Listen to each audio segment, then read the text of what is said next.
Welcome to the Holistic Wealth and Health Podcast. Your co-hosts, Jason Smith and Brian Bibbo, will inspire and teach you how to prosper in your mind, body, and spirit, not just your financial life. Joining forces with field experts, Jason and Brian are here to help you focus on what matters most in your life, living well. Hi, I'm Jason Smith, your host today of the Holistic Wealth and Health Podcast. I'm happy to be here with you today. And our guest today is Dr. Linda, and she is going to talk to us about helping business leaders and owners break through mental barriers. So for those of you who are leaders or business owners or entrepreneurs, this is going to be really right up your alley. And I'm sure others are going to hear great content, in regard to leadership as well. Because we're all leaders in one way or another of our families, of our lives. But yeah, Linda, welcome. Thanks for joining us today. I'll give a little bit of background about you here in a second. Well, thanks for having me, Jason. I'm looking forward to hanging out with you and your listeners today. Awesome. Yeah. Well, Dr. Linda knows what it's like to face big leadership challenges head on. She was managing a school at just 27 years old, steering a nonprofit of 4,000 members, and still figuring out how to balance results with relationships. Along the way, she cracked the code on leadership by blending the psychology of human behavior with proven strategies from her mentor, John Maxwell. The result, a leadership approach that's bold, effective, and totally human. Today, as the founder of Maximize Leaders and the creator of Limitless Group Coaching Program, Dr. Linda helps leaders like you break through the mental roadblocks, build teams that thrive, and tackle obstacles with confidence. On her Leader Fuel podcast, she shares a real talk, actionable tools, and the fuel you need to lead in ways that feel authentic and powerful. So awesome. Very cool, Linda. Hey, I love John Maxwell. He has been, somebody I've read tons of books. Yeah. I actually went through his coaching program and got certified as a John Maxwell coach many years ago. And I learned so much from him. I've never had the pleasure of really, I think I had a brief little, interaction with him one-on-one, but sounds like you got to spend some even more, time with him. Yes. So as part of the executive director level of the John Maxwell team, we have extra access, I guess you could say, right? But in addition to that, I've served on teams such as helping John create the curriculum, the coaching curriculum that we roll out to all of our 40,000, maybe it's 50,000 now, coaches all around the globe. So if you're on the John Maxwell team, you've probably grabbed some of the manuals that I've had a part in writing, because every time he puts out a new book, then we would go to creating the content that goes with that book so that our coaches could use the training curriculum. Yeah, so it's been fun. That's cool. Linda, one of the things I'll never forget, it was a big kind of mindset shift that I experienced when I went through the John Maxwell training or the coaching, certification is, and I remember he had this slide up of Bruce Lee, and it was the teacher shouldn't influence the student or something. I don't remember the exact, quote, but it was more about what I took away from that. And we still apply today, even in our companies, at JL Smith, as well as at Prosperity Capital Advisors, which is our firm that, provides support to JL Smith, as well as multiple other financial firms across the country. And now what we've done is we've kind of rolled out hey, coaching is more about us not telling you what to do or showing you what to do, but asking you the questions and taking you through exercises for you to come to your own conclusions on what you want to do. And that was a big takeaway for me, because that's the way that we still operate and support our advisors, as well as our, employees. And then mentoring is more the way that we frame that is I have the subject matter expertise. I have the knowledge and the experience in an area that you want to learn about. So I can mentor you. I can, in essence, teach you through mentoring how to be the way I am in a certain area or in a certain aspect, right? So very different than coaching of asking questions to get them to come to their own conclusions. And then training is like more about here's exactly how you do it. Here's the standard operating procedure. Here's the checklist. We might do some, we're even going to do role playing here. Like it's a true transfer of knowledge, where mentoring is more of like, watch me do this or listen to me and I'm teaching how to do this. So the delineation of like coaching someone versus mentoring someone versus training someone. And the funny thing is, Linda, I kind of opened a little bit with this, is like I apply these same things with my own children as running my family, from that perspective, just like I do my employees and financial advisors and others I engage with. So that was really valuable, to me to kind of learn that and have that mindset shift. Absolutely. I think family is a great analogy for leadership because if you think about it, all of us have, could we say, a little bit of dysfunction in our families? I mean, we all do, right? There's no perfect family. But with God's help, we're going to do the best we can. But leadership is so similar because we use a lot. If a person is a good leader, they're most likely going to be a good parent because they use some of the same strategies or mindset shifts, like you mentioned, and then vice versa. If someone's a great parent, they can make a phenomenal leader. And so I see a lot of that common thread run through the whole parenting leadership thing. So it's a very fun parallel. Yeah. Yeah. Yeah, no doubt about it. Well, this is going to be fun. The conversation's already fun. You're already like pulling stuff out of me, almost like what back in time thinking Let me about interview that. Okay. Yeah. One of the things that I wanted to hear about is, you say that most leaders are operating on expired strategies. And I'm so interested in that. Like, what does that mean? And how can someone tell if their kind of leadership is going stale? Yeah. So, I don't eat a lot of potato chips, Jason. I don't think you do either, because I listened to one of your podcasts where you were all about clean eating, and I'm right there with you, buddy. And I know that makes us better leaders because we have more stamina and perseverance, and we just feel better, right? But I do like sweet potato chips. Are you a fan? Yeah, Okay. I Yeah. actually do not like sweet potato chips. Oh, But my wife loves them. So okay. if I'm going to indulge, I'm going to eat some probably jalapeno Oh, flavored regular potato chips. But yeah, okay. So when you grab that package of jalapeno potato chips yeah, and you open it up and you're expecting this beautiful crunch, right? yes, But when you bite down and it's stale, it is so disappointing.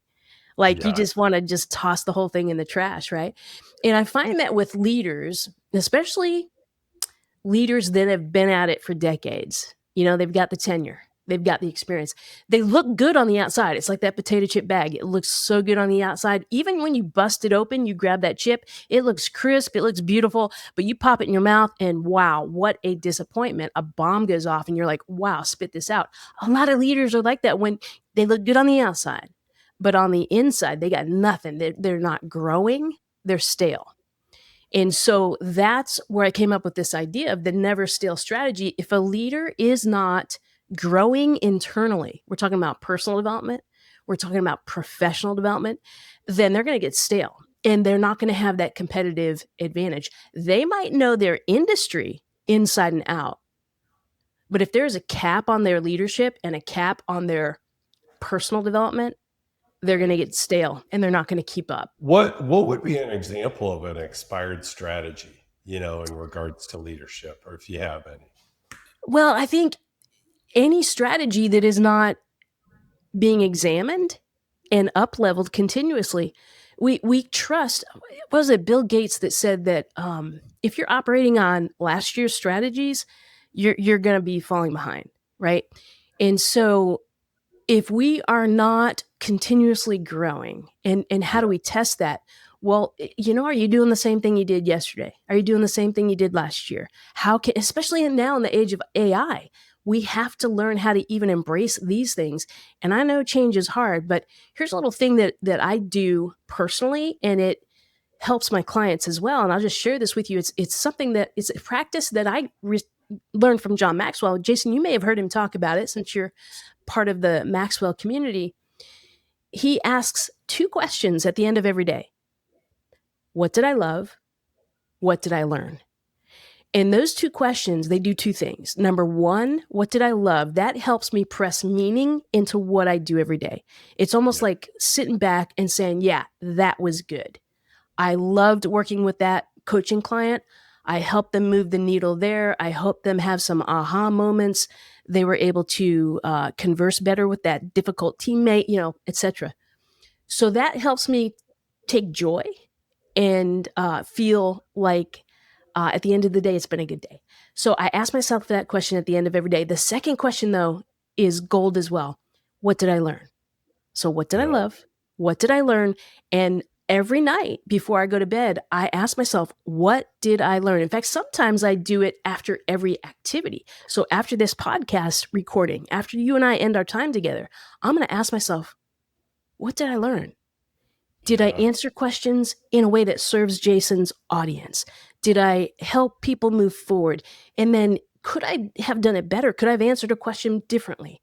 Right? So every time I evaluate, I learn something that now I can tweak. And I think that's the difference maker. Is a lot of leaders think because they have experience, they're golden. But it's not about experience. In fact, experience isn't even the best teacher. Yeah. Evaluated experience is the best teacher, but a lot of times we don't take the time to evaluate because it takes time. It's time consuming, right? Yeah.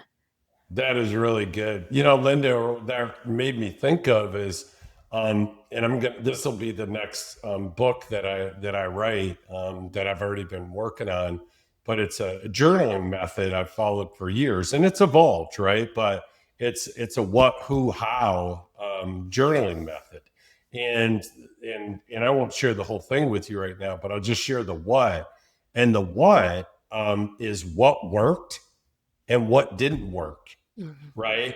From the previous day or since the last time you journaled, right? And that is very much so what worked is the things that went well and you loved and gave you energy. And what didn't work is usually where I'm learning, right? It's where I'm reflecting and I'm learning on how I reacted in a certain situation or how I might have procrastinated or didn't do something that I needed to do or wanted to do or had the intention, so it's very much so exactly what you said, right? What do you love and what do you learn? Just a little bit of a different tweak. And it's so powerful because funny thing is I used to always start it out with wins, right? For years. And then I flipped it to what and what worked. And just as importantly, what didn't work, because I have this mindset of like always staying confident, right? In an attitude of gratitude. But at the end of the day, you're not really evolving unless you're capturing and reflecting and learning from your mistakes, right? Or what didn't work. And so I think like that speaks to me what you say about what did you love and what did you learn, because it kind of validates or makes me feel good about my own journaling process. Absolutely. I'll give you a fun example of this. This can be even used for entry level workers, which I don't really like that term, but I struggle to come up with something different, right? Yeah. So for folks who own, I don't know, maybe some of your clients or listeners have restaurants. I work a lot with Chick-fil-A. And so I was doing a keynote at the beginning of this year, and I was sharing with them this idea of asking yourself every day, what did I love? Because you've got people that are on the front line at Chick-fil-A, which if I eat fast food, it's going to be Chick-fil-A. I don't do fast food typically, but if I'm in a crunch, I'm going to go Chick-fil-A because I know the quality is good and the service is top notch, right? The people on the front line or even in the back that are breading the chicken.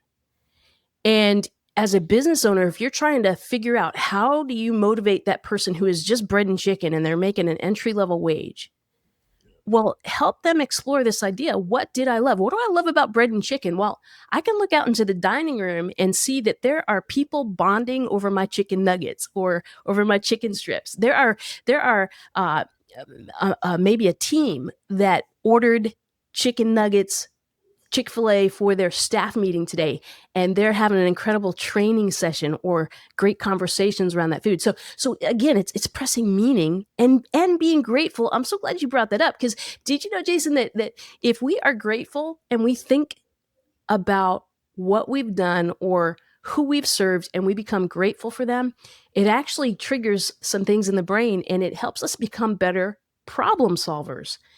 And so as I teach strategic thinking, that's one of the keys, is that if we are grateful, it unlocks more potential in the brain to come up with industry disruptors, solving problems, just a ton of things, things that people would not even link with gratitude. So I'm so glad you brought that up. Good Yeah, stuff. that's very cool. I didn't know that either. Yeah, tell me about your Lime framework. I'm curious as to this LIME Lime framework.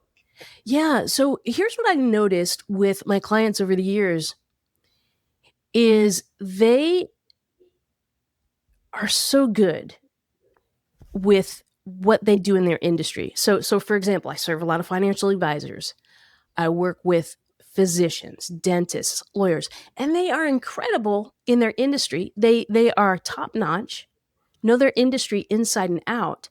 Right. But I find that they focus solely on that and they forget the leadership piece that they need to grow in that arena. They forget the mindset piece. And they forget something called emotional intelligence. And that's what LIME stands for. LIME, LIME, leadership, industry, mindset, and emotional intelligence. It takes those four areas together to never go stale. And as you know, lime is a great preservative, right? And so that's where I came up with that acronym. If a person is only growing in their industry knowledge, like they're taking classes or continuing education in the realm of financial literacy or wealth and, maybe things in your arena, or Yeah. they're a dentist and they're continuing their education in that arena, fantastic. But don't stop there. You have to round it out with a balanced diet of mindset, emotional intelligence, and of course, leadership if you're growing a team or even just growing yourself. Because the most important person to lead is yourself. That's the hardest person to lead, actually. Yeah. Yeah, I love that acronym, and you're so right. I mean, that's exactly the priority, to keep evolving and learning and growing, Hmm. as a leader in those Yes. areas. How about let's talk about blind spots, right? You say leaders Sure. should audit themselves like Hmm. an asset. How do you Yes. recommend they actually do that? Right. Well, I was trying to think of some vernacular that would go along with the financial industry, right? And it's Right? so true. Yeah, it's so true, right? If we don't audit ourselves, then we won't see our blind spots. Here's how I equate this. You've heard the phrase, "You don't know what you don't know," Yeah. right? Mhm. And we all suffer from that. I mean, if there's something that I'm missing, like a skill or a way of doing something, I don't know that it's even a thing, right?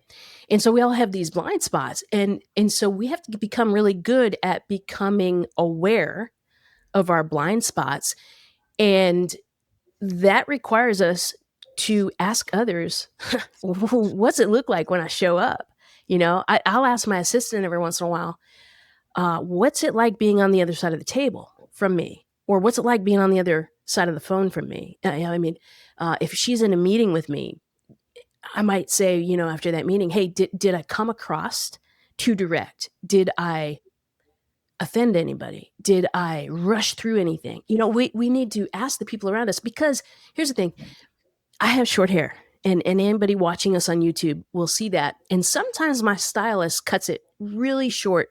In fact, she just cut it yesterday and it's way too short. So it's in the shock mode and I don't like it. But my son, who is grown and he has a family of his own, but he'll come over to the house every once in a while and he'll walk by me and he'll observe that I've got like this really bald kind of thing going on in the back of my head. And he's like, Mom, you got this bald spot going on. I'm like, oh, snap, I don't see it. It requires somebody else to see the back of my head and they have to point it out. So I think as leaders, we all need people in our lives who we give permission to say, you know what, that might be something you need to think about and maybe work on, because we just don't know what we don't know. And, if you're not willing to go there and ask others to speak into your life, maybe just consider the decisions you're making on a daily basis. Maybe sit down with a journal at night and write down the 3 biggest decisions you made and just kind of do an audit. How did I handle that? Did I put people first or was it me first? Did I make the best decision for the organization or was it all about my my pet project? Things like that. Tough questions to help us do that audit so that we can figure out where our blind spots are and then we can fix them. We can move forward. Thank you for listening to the Holistic Wealth and Health Podcast. We hope we inspired you to make changes so you can live your best life. If you want to find out more about what we do, or if you want to have a holistic wealth and health financial plan, please call 456-833-7000. Please subscribe to the podcast and share it widely with your friends and family. Financial planning and advisory services are offered through Prosperity Capital Advisors, PCA, an SEC-registered investment advisor with its principal place of business in the state of Ohio. J.L. Smith Holistic Wealth Management and PCA are separate, non-affiliated entities. PCA does not provide tax or legal advice. Insurance and tax services offered through J.L. Smith Holistic Wealth Management are not affiliated with PCA. Information received from this podcast should not be viewed as individual investment advice. Product discussions and illustrations are hypothetical in nature and will vary based on many factors, including, but not limited to, age, health, product, insurance carrier, and product design. You should consult the insurance carrier website and policy for detailed information. For information pertaining to the registration status of PCA, please contact the firm or refer to the Investment Advisor Public Disclosure website, www.advisorinfo.sec.gov. For additional information about PCA, including fees and services, send for our disclosure statement as set forth on Form ADV from PCA using the contact information herein. Please read the disclosure statement carefully before you invest or send money.